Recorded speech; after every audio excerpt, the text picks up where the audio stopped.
Good morning, everybody, and welcome. And thank you for tuning in to Caritas of Austin's latest virtual community conversation, a series we host 3 to 4 times a year to highlight our programs and the partnerships within the community. My name is Julie Birch. I'm the Communications Manager at Caritas of Austin, and today I will be acting as a moderator on the panel. Today's topic is about Espero Austin at Rutland, the new permanent supportive housing community that we are building with our partners, Vasino Group and Austin Housing Finance Corporation. Throughout our discussion, I just wanted to let you know that you'll hear us refer to PSH a lot, and that is an acronym for Permanent Supportive Housing.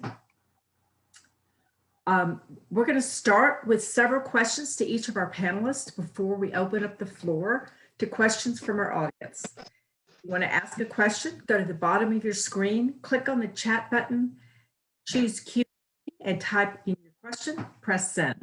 And we'll get through as many questions as possible before our time is up today. And without further ado, I'd like to introduce our panelists. Jo Catherine Quinn, President and CEO of Caritas of Austin, has 30 years experience in nonprofit management and is a leader in several community collaborations to end homelessness. Prior to her 16-year tenure at Caritas, Jo Catherine also served as Director of Programs at CASA of Travis County. We're also joined today by Heather Bradley Geary. She's the Director of Supportive Housing for the Vecino Group, a Springfield, Missouri-based company devoted to development for the greater good. Prior to her work at the Vecino Group, Heather worked at Missouri Housing Development Commission and created the Community Initiatives Department, overseeing $20 million in homeless funds for the state of Missouri. And last but certainly not least, welcome Patrick Russell, Housing Development Manager for Housing Finance Corporation. Patrick started his housing career at the Texas Department of Housing and Community Affairs, where he helped to write policies that govern the allocation of low-income housing tax credits for the state of Texas. In 2019, he joined the city of Austin, where he manages the Housing Finance Corporation's private activity bond and partnership programs. So let's get started. Jo Catherine, we'll start with you. Can you explain Austin's critical need for more permanent supportive housing and how Espero Austin at Rutland will address that need? Sure. Thank you, Julie, and thank you, Patrick and Heather, for joining us today to talk about such an important topic and an exciting new development at Caritas. Espero Austin at Rutland is really right at the center of meeting a critical need in Austin. For years, we have in Austin attempted to address homelessness, particularly long-term homelessness, through a series of strategies, one of which is permanent supportive housing. And this is a strategy that until now, we have not scaled and we have not produced in a rapid enough fashion in order to meet the need in Austin. Our long-term homeless population has continued to grow over the years without an effective intervention, which is one reason why our community has been so divided and upset and focused on the large number of people who are experiencing unsheltered homelessness on our streets.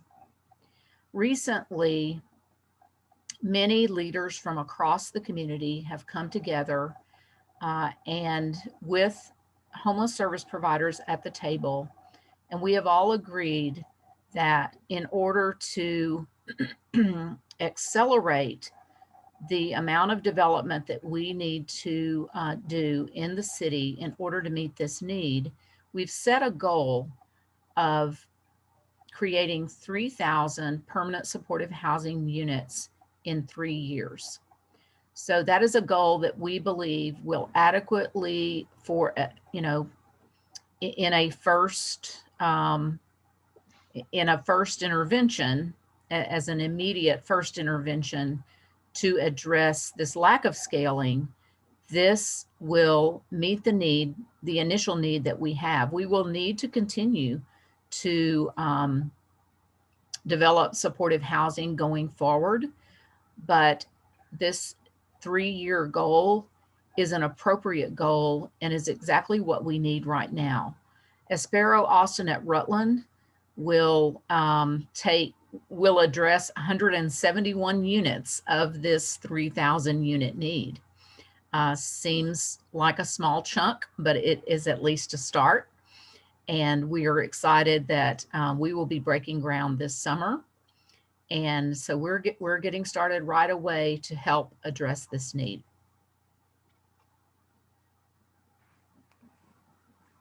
Thanks, Chair Catherine. Patrick, can you describe the affordable housing and PSH developments the city is already involved in and how Sparrow will compare to these? Yeah, absolutely. And I think while I'm talking, some pictures might be coming up. There we go. So I work with the Austin Housing Finance Corporation, which is effectively an affiliate of the city of Austin. Our board of directors is city council. And AHFC, Austin Housing Finance Corporation, is kind of the financial arm, I would say, of all of the cities, or most of the city's affordable housing activities, primarily through the general obligation bonds that voters have approved, I think 3 times now over the past 20 years. I'm sure many of you listening to this chat right now have voted thumbs up, I hope, for some of those GO bonds. And the most recent one was a few years ago, and that was a $250 million general obligation.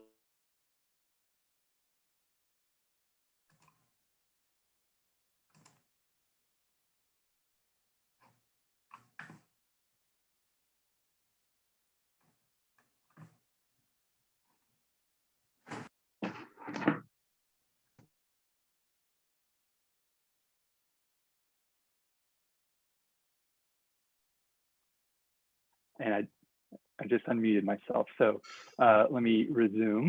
This is a development by Foundation Communities, and it's called Capitol Studios. It's right catty corner to the Capitol downtown. And this is a PSH development that serves individuals exiting or at risk of homelessness. There's another one that I could show you if we go to the next slide, please. And this is Blue Bonnet Studios on South Lamar that several of you on this call might be familiar with. Another example that we don't have a picture of, but some of you might be familiar with, is Integral Care's Terrace at Oak Springs. And something I like to point out about developments like this one, Capitol Studios, or Blue Bonnet Studios on South Lamar, or Terrace at Oak Springs, is that they're beautiful developments. If you were to drive by them, I doubt you would, I doubt very much that the first thing you would think is that's permanent supportive housing. You would think that's a beautiful development. I would like to live there. And I think that speaks to one of the benefits of having the city through the Austin Housing Finance Corporation involved in development like this, is that we're helping to ensure with great partners like Caritas and great developers like Foundation Communities or Vasino Group, that we're going to build high quality, beautiful housing that ties in well with the neighborhood and that meets a very important community need of providing homes for individuals at risk of homelessness.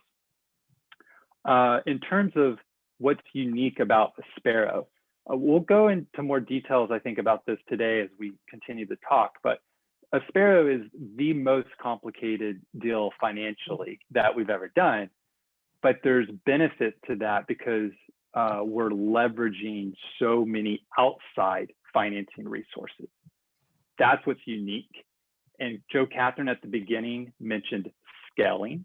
right? And I think that is what Espero is going to demonstrate to the community, is that if this model works, we can scale this model financially to hopefully produce 5, 10 Esperos over the coming years.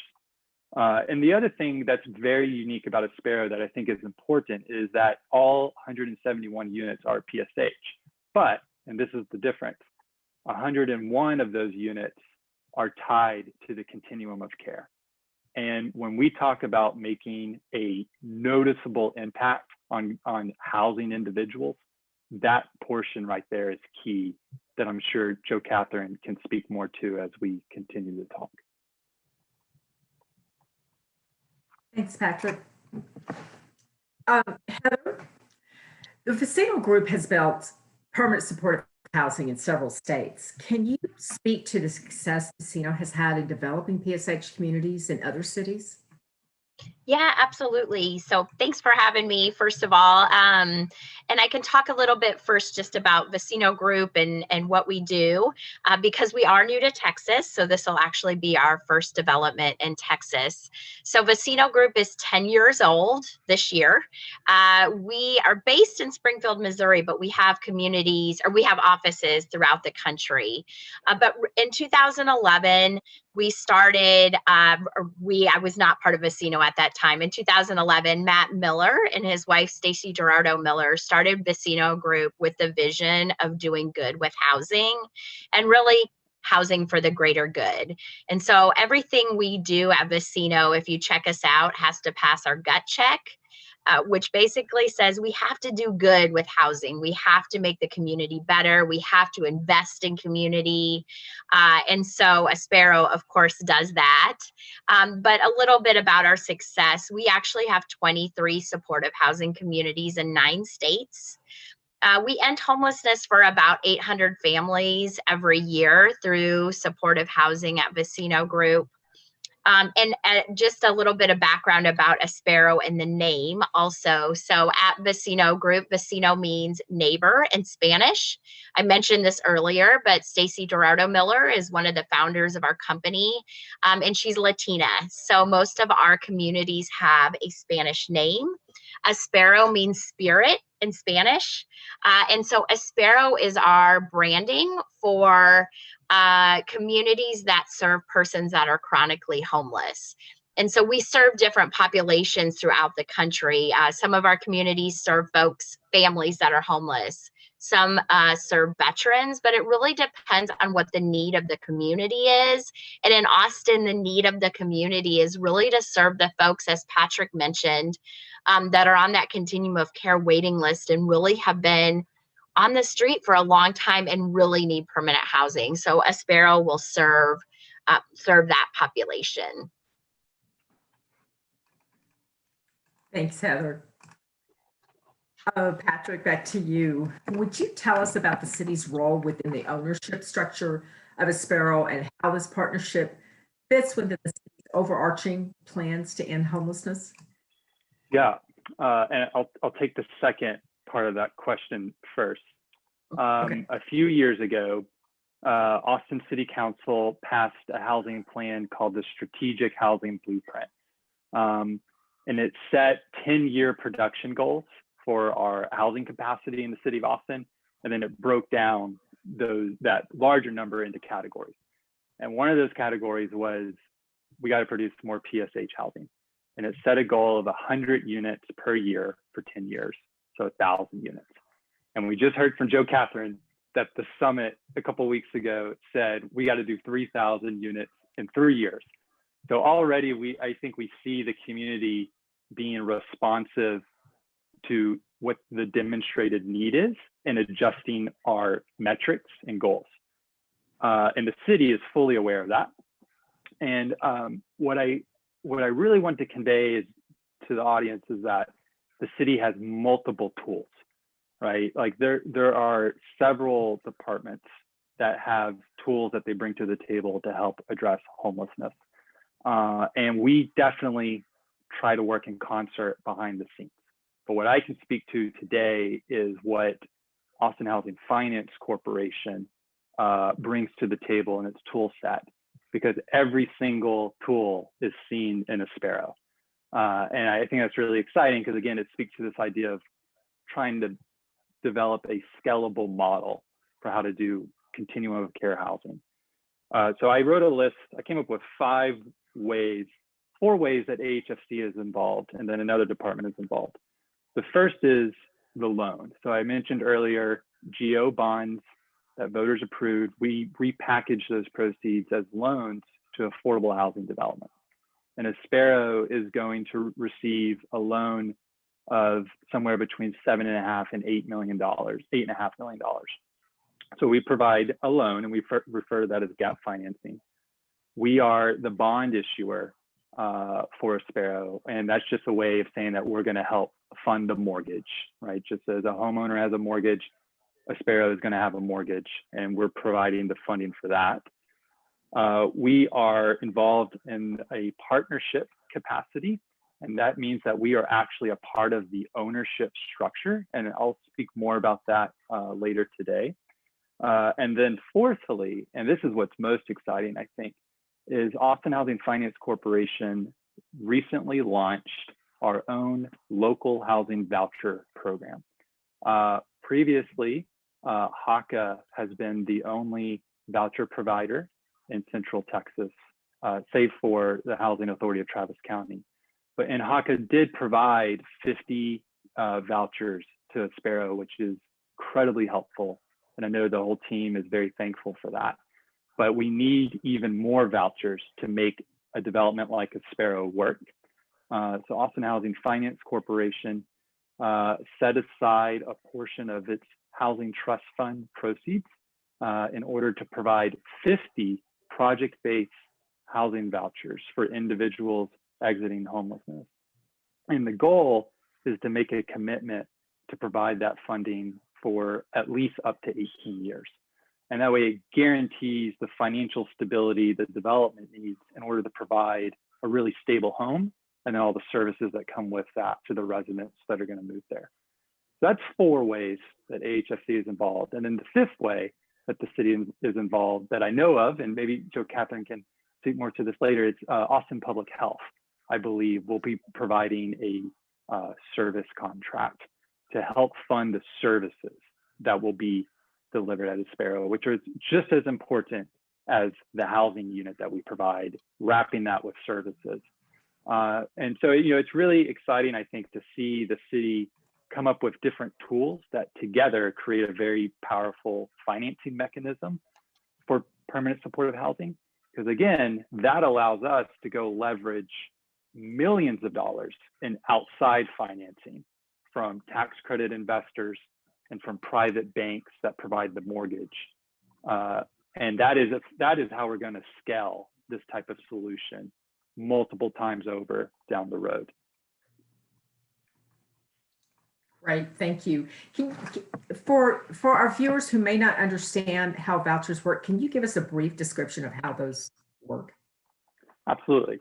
So a voucher is a project-based voucher that AHFC is providing and that HACA being the Housing Authority of the City of Austin is providing, is a commitment to fund a unit at a certain rent, so long as a person is living there. We're basically guaranteeing that we're going to cover the rent for that individual. Because oftentimes these individuals, as you can surmise, don't have the income to cover the rent that is needed to make this development financially feasible. Now, oftentimes these residents do have some income, and they usually commit about 30% of their income to the rent, but the voucher covers the rest. And again, you have to have that financial commitment in order to fund the development, because there's a lot of operating expenses, there's the mortgage. If we're not involved, there's property tax. So you need that money flowing in order to make a development like this get built. Right. And Thank you so much.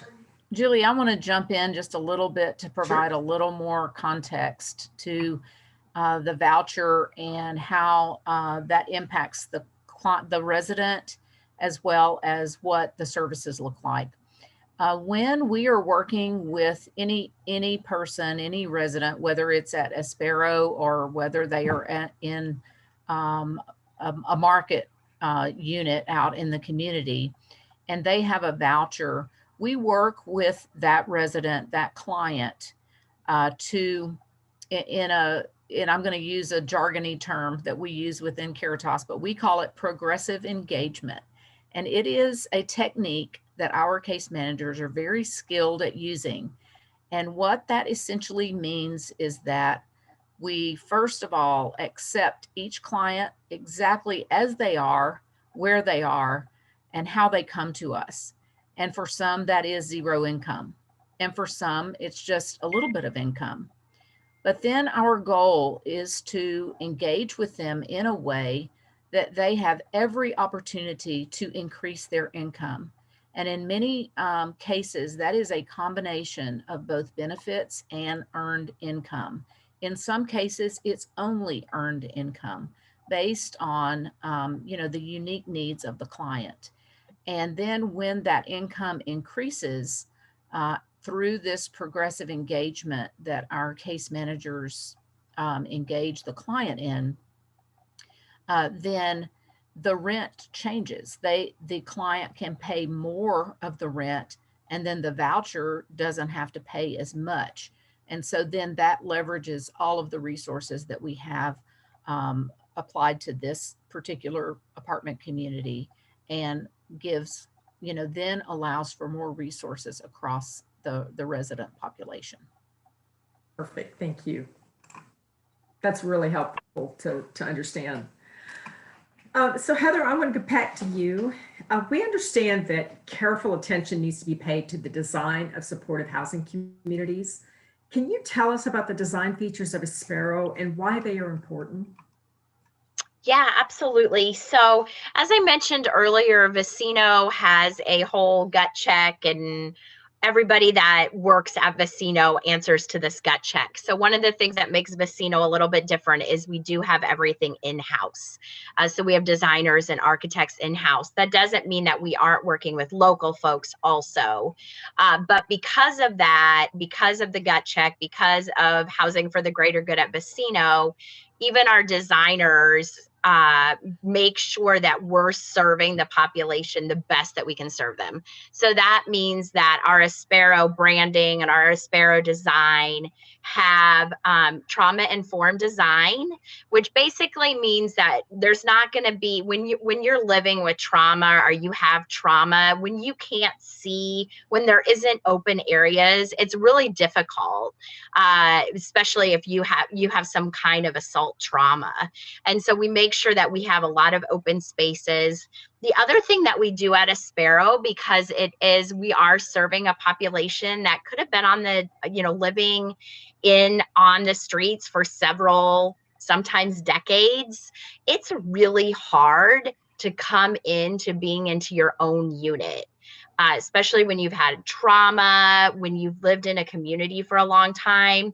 So we'll have areas where folks might not be ready to sleep in their unit every night, but we'll have secured courtyard areas where if people feel more comfortable sleeping in a courtyard before they're ready to go into a unit, we will make sure that that works for them. So that's some of the design features that we have.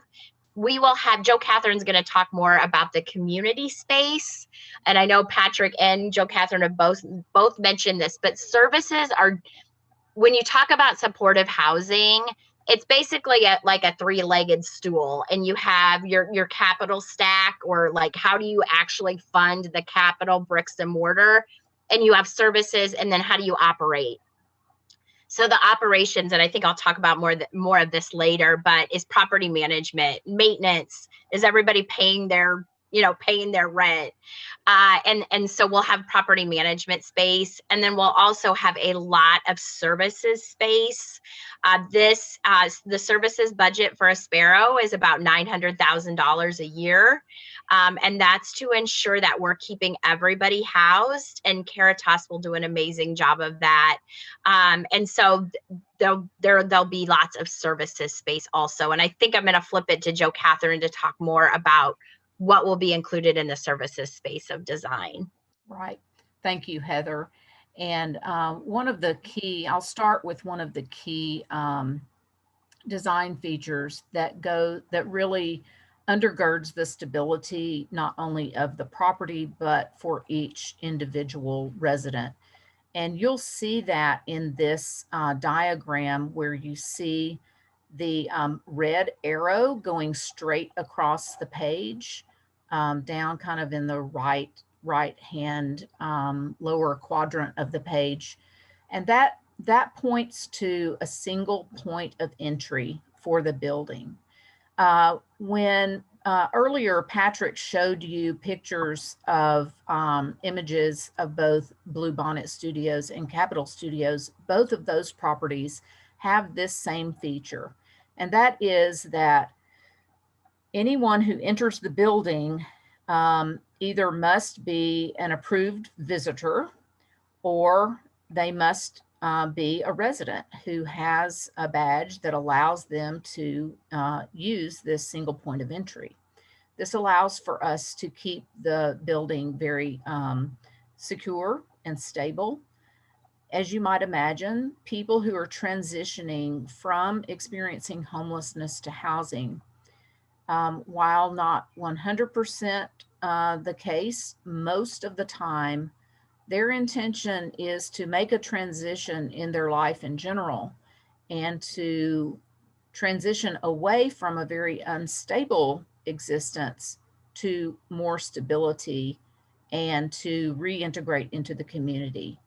This single point of entry allows us, those of us who will be responsible for the management and operation of the property, to keep this property very stable and to keep it an environment where people can reach those kinds of goals.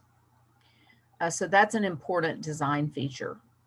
The common spaces that are included in the Espero Austin at Rutland design will be spaces that are flexible to be used for both social events as well as more formal education and training events too. We are going to have on-site staff, both case managers as well as employment specialists and education specialists, readily available to the residents with a whole ongoing schedule of programming that residents will have the opportunity to participate in. And all of these support services are going to be designed around a goal to create stability for each one of our residents and to increase their opportunity to increase their income, to improve their quality of life, and to engage with activities that support their overall health and well-being. That is really the goal of all the supportive services, and the design of the common spaces are inherent to this goal as well.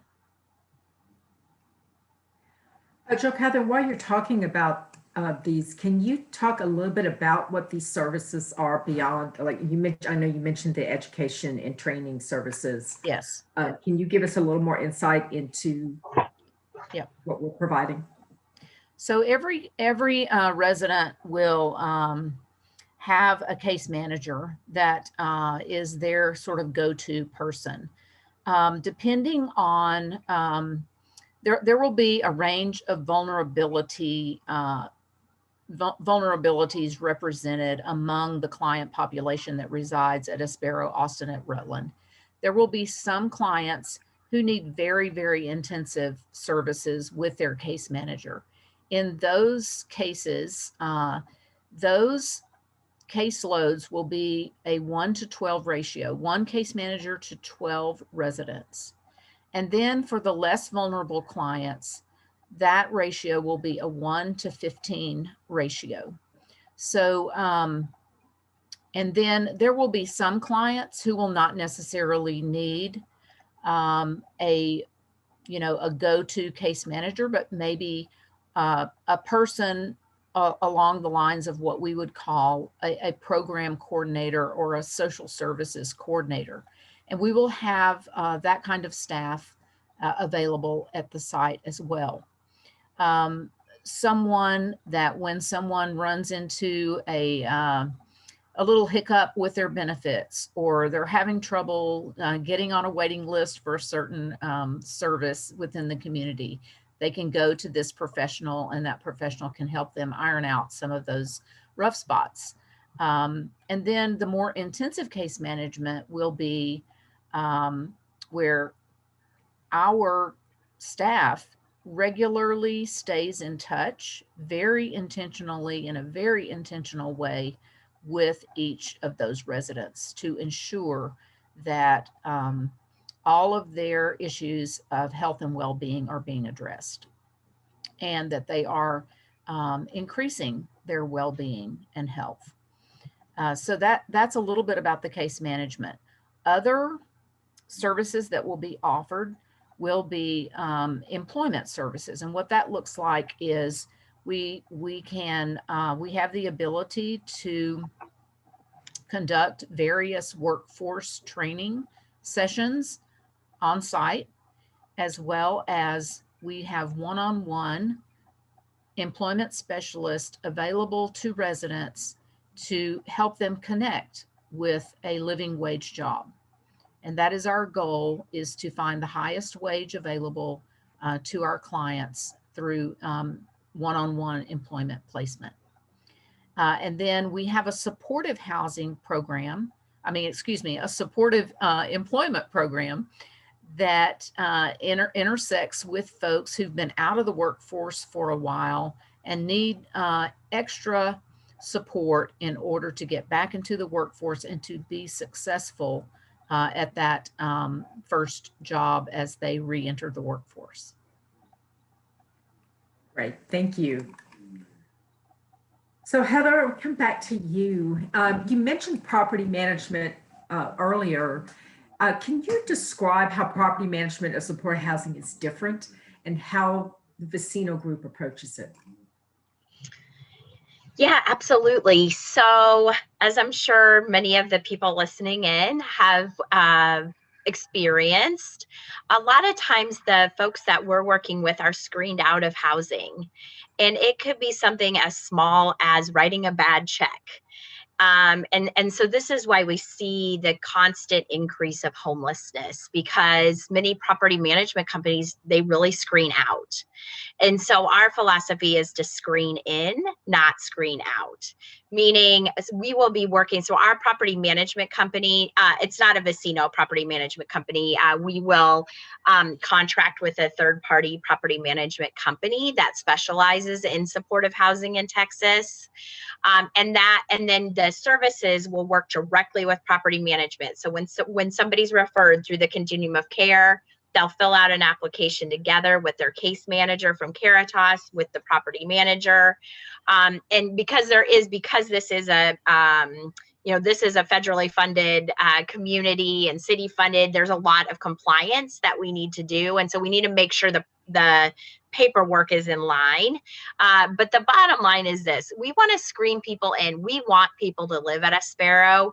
And we understand that sometimes when you're homeless, you have to survive. And that might mean that you write a bad check sometimes.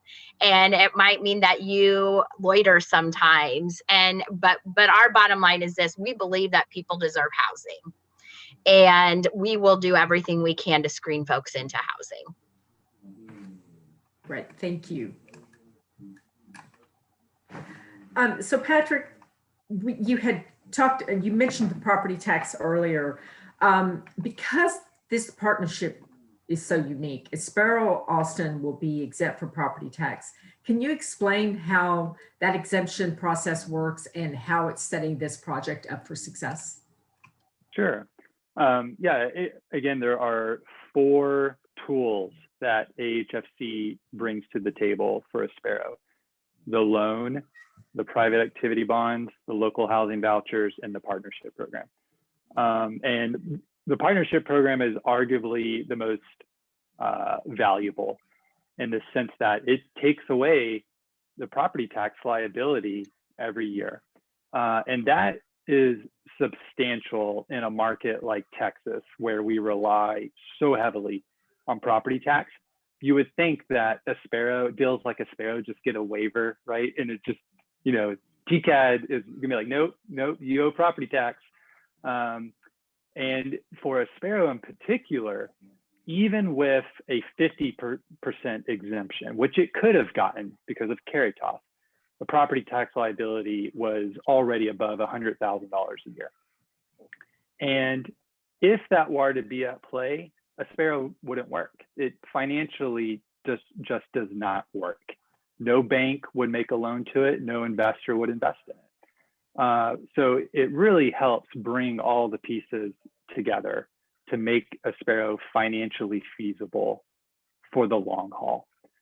The other thing that is great about the partnership program is you get a committed partner at the table, and it's the city of Austin. And that's what I really like about the various financing sources that are at play in Espero. You have multiple vested partners who care deeply about the success of this development. So we, the city, we're going to have representatives constantly checking on Espero. Vasino Group, as the developer, is going to constantly be checking on Espero. Caritas is going to be at Espero every day. The investor is going to care very much about the success, the tax credit investor of Espero, and the lender is as well. And then you have Texas Department of Housing and Community Affairs. They're going to be monitoring the development. And with that, I can come full circle now. Those pictures you saw of Capitol Studios and Bluebonnet Studios, those were taken when they were first built, but I promise you it's going to look the exact same 15 years from now, because you have so much vested interest in ensuring the success of the development. And that will absolutely be the case here at Sparrow, especially I think because we're involved in that ownership structure. Two little like tidbits about how the partnership program works. In order to get that property tax exemption, you have to meet a 3-part test.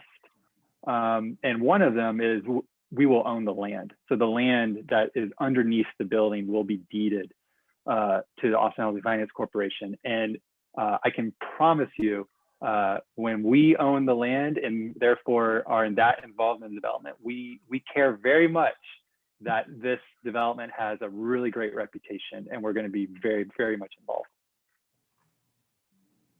Great, thank you. So to continue the discussion about the finances, Heather, can you talk about the funding for this development? It is complicated, but can you explain a little bit how it works? Yeah, and what I'll do is, and Patrick's done a great job of talking about the funding from the city and all those different pieces. I guess I just want to talk, because I know we want to open up for questions soon too, but I do want to just, on a very 10,000-foot level, talk about tax credits. So originally this project was put in as a 9% low-income housing tax credit project. And so when you hear low-income housing tax credit, that is actually a federal program that is run through TDHCA, through your Texas Housing Finance Agency. And basically what it's a bipartisan public-private partnership policy that was put in place actually during the Reagan administration. And really what that means is we can apply for tax credits as developers to say, hey, we're going to build this supportive, affordable housing community, and we want to apply for $1 million. Of this is not the case. I'm making up numbers, just FYI. But we want to apply for $1 million of tax credits, right, to do that. And then once we're awarded those tax credits, then we as developers go out and we work with what's called a syndicator. And that syndicator works with us to sell those credits. So they're working with JP Morgan, Citibank saying, hey, do you all want to buy these credits and invest in these credits? So when Patrick's talking about investors, those are examples of investors that are wanting to buy these tax credits. So that's usually how we fund all of our supportive housing communities. As I mentioned with Caritas or with Espero, this went in as a 9%. Unfortunately, we weren't funded through the 9%. And so we went in a different way through private activity bonds and funding from the city. There's several different pieces of funding. But one thing I want to mention with this project is, you know, Vecino, of course, is not located in Texas, but we're part of this project with everybody else and we're in it. We're not the developers are going to be like, see you later, peace out. It's about a 30-year compliance period that we're in this project with everybody. So as part of this funding, it's a very long compliance period. But I don't know, Patrick, if you wanted to add any more details on the specifics of this one. I'll just add a little bit. You know, with the tax credits, Vasino Group gets in trouble if the development, right, isn't monitored correctly by, if TDCA finds something that's wrong, they get in trouble. So there's a huge financial incentive for all parties to run this development really well. So I do want to mention that. And you know, honestly, I think that's one of the most brilliant hallmarks of the tax credit program is, you know, it pushes good quality affordable housing development. I'll just speak real quickly to the city piece of the loan, which is we approved an award for up to $8.5 million for Espero. And we refer to that just as gap financing, because when Heather mentions the capital stack, you take your tax credit equity, you take your mortgage or your loan proceeds, and that's still not enough to get a deal over the hump of getting done. And really what you need is what people call a gap, which is that missing piece at the top. And the gap for Espero is substantial. It's $8.5 million. But what's really interesting about this loan and our partners too, and being willing to work with us, Caritas and Vecino, is this loan might be partially repaid. And we refer to this as soft repayment. And all that means is if this development does well, if there is a little extra left over down the road, it can help repay the loan. And we care about that at AHSC because we're a mission-driven lender and we want to do more Esperos. So, you know, it just becomes kind of a revolving loan fund really to reiterate this type of development over and over again, hopefully down the road throughout the city. Great, thank you. Okay, so we have one last question for Jo Catherine before we start taking questions from our audience. And Jo Catherine, can you talk about how this project fits into Caritas of Austin's growth plan? Yes. Caritas of Austin, several years ago, our board of directors developed an aggressive acceleration of our services in order to meet the needs and to house more people experiencing homelessness. And essentially by the end of 2025, it is our goal to double the number of people that we're currently serving by the end of 2025. And Espero Austin at Rutland, of course, is a big part of this because this gives us a lot of ability to serve more people. Initially, the first 171 people that will move into Espero, and then as people transition out of Espero into other kinds of housing, we will fill those units with, and it gives more people the opportunity to live there. And then, of course, we are not finished when we build Espero. It is our intention to move beyond Espero and to develop more permanent supportive housing in the community and just keep it going. As well, our growth plan includes not just Caritas developing its own property, but also accessing what is available to us in the private market. So for all of you who are on the call and either have property or know people who have property, residential property that we can rent on behalf of our clients, we would love to hear from you, and we would love to partner with you because we are in the constant process of partnering with housing opportunities all over the city so that we can connect all of the folks that need housing to those housing opportunities. Right, thank you. So we have a question from one of our audience members, and it says, and I think, Joe, Catherine, this is directed to you, but Heather, you may have something to add as well. Your description of services is very impressive and appreciated. Do you anticipate circumstances in which a person might fail their residential placement? And if so, what might happen then? Well, that's a really good question. And I guess I would need a little more information about what you mean by fail. So I'm going to try to guess what you're thinking. The kind of services that we offer our clients in a property like this, first of all, it's not a one size fits all. In other words, there's not like a program that every single resident will go through. Our services are tailor-made, and they've always been this way at Caritas.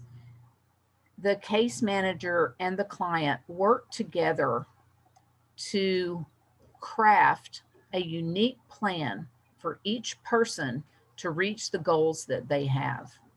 And then this case manager, it is their role to support the client in the ways that they need to be supported in order to reach these goals.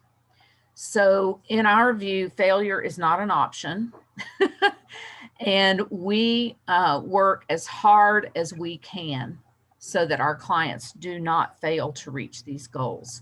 Now, you know, life is life and people are people. And of course, people will have setbacks and will have challenges. And there are times when people fail to reach their goals. But we are always there to support folks.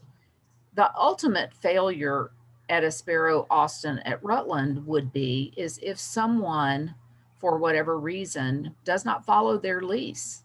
And if they don't follow their lease, just like any of us who would be leasing an apartment out in the community, if we don't follow our lease, we violate our lease numerous times, we're going to be asked to leave.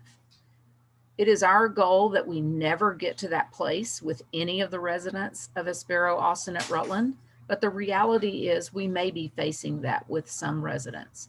We hope that is the rare exception rather than the norm, and that folks are equipped to follow their lease and that we support them in that. That is the goal for us. That is the goal for every resident. But to answer your question, that would be the failure. The failure would be is if someone has to be evicted for whatever reason. And I would just add on to that too, that services are not required for tenancy. So this is housing first, meaning that if I move in and I don't want to engage in services, but I'm following my lease, as Joe Catherine said, you know, you're paying your 30% of the rent, you're doing everything you're supposed to be doing in the unit, then you stay at Espero as long as you're following your lease. So I did just want to clarify that this is housing first also. Thank you for that clarification, Heather. Very important. Yeah. So our next question is, someone wants to know, is the Sparrow for individuals, or will couples and or families have an opportunity to live here? Sparrow is 171 studio apartments. So it is designed for individuals, not for families. If I can add to that just real quickly, AHSC thinks about that holistically, right? And I think for Espero, it makes sense to do studios, focus on individuals, but we are certainly interested in financing developments that provide housing for families that are coming off the continuum of care. Just as important, but different developments. So we have a couple of questions regarding financing. One person wanted to clarify that we did indeed get that 4% tax credit. And then somebody else wants to get a little more details on the funding. So it started with the $8.5 million gap loan from the city, but understand the project cost is $35 million. Does that include bond financing, equity? Can you describe briefly what that is, what the financing is? I can do rough numbers. Heather, you're probably thinking the same. Yeah, go ahead, Patrick. Okay, rough numbers. All in cost is approximately 35 million. Call the AHSC loan 8.5 million. The tax credit equity is probably around 12 million. The permanent debt is around 10 million. And then there's another subordinate loan from TDHCA for 3 million. And then that's still not enough. There's always like a little gap.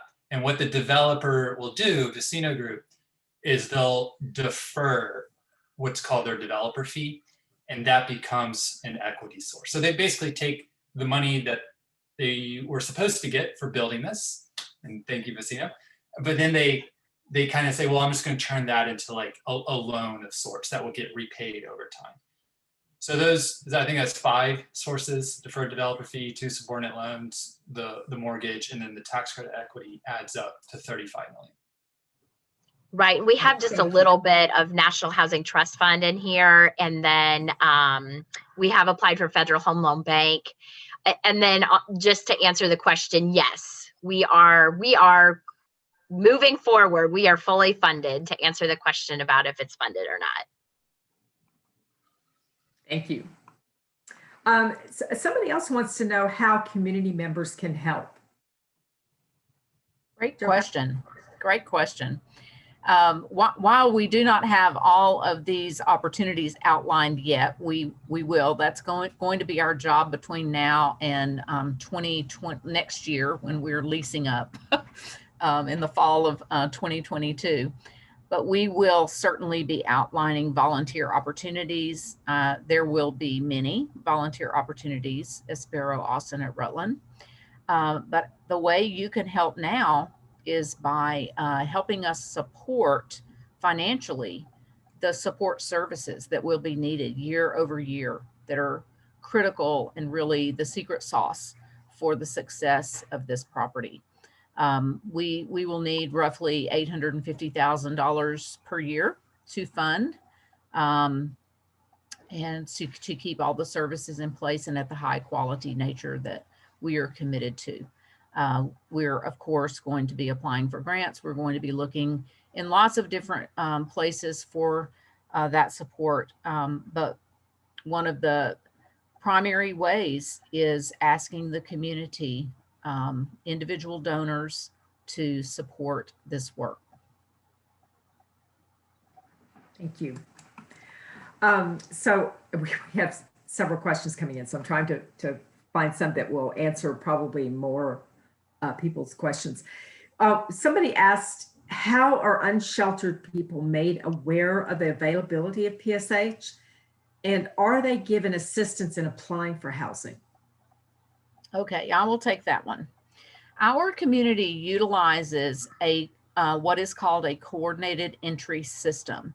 And that means that every person who is experiencing homelessness, who wants to get in line for a housing opportunity, they complete what is called a coordinated assessment. It is an assessment that is conducted by a social services professional along with the person who wants to be on the waiting list. And this assessment is the same assessment. It's a common assessment that each person takes. So every person is taking the same assessment, and that assessment is ranked based on your vulnerability to die on the street. And so based on what your score is on that assessment, you are placed in line of priority on this community waiting list. We have approximately 3,000 people currently on that list in order of priority. So when someone gets to the top of the list, homeless service people, organizations that are part of the homeless response system, when we have an availability on our caseload, we engage with the list and with the people with Ending Community Homelessness Coalition who manages that list. We go to them and we ask for the next name on the list. Then our case managers start to look for that person. Sometimes we have clues that are in part of the information that's included with that person's profile. So we kind of know where to look for them. But essentially, we are combing the streets of Austin and the shelters to try to find where this person is. We engage with them out in the community and then start the process of getting them connected to a housing opportunity. And the question I think that the person asked was about, do we assist? Yes, we do. We assist people with getting all of their documentation that's needed, as well as filling out the applications so that they can connect to a housing opportunity. Great, thank you so much. We had a couple more questions, but we are running out of time. So I want to say thank you all for joining us. And I want to thank our panelists, especially for taking the time out to answer these questions and be part of this conversation. And every one of you who tuned in today, we really appreciate your support and your interest. This community conversation has been recorded and will be shared on our social media channels on Facebook, Instagram, Twitter, and LinkedIn. So please be sure to follow us on these networks to stay in the loop about Caritas of Austin updates and announcements. And we also invite you to visit our website at caritasofaustin.org and sign up for our e-newsletter if you're not already receiving that. So whether you have additional questions, want to make a gift, volunteer, or simply be an advocate for those who are experiencing homelessness, we'd love to hear from you. Thank you again for spending your lunch break with us today, and we look forward to continuing this conversation as we move closer to ending homelessness in Austin.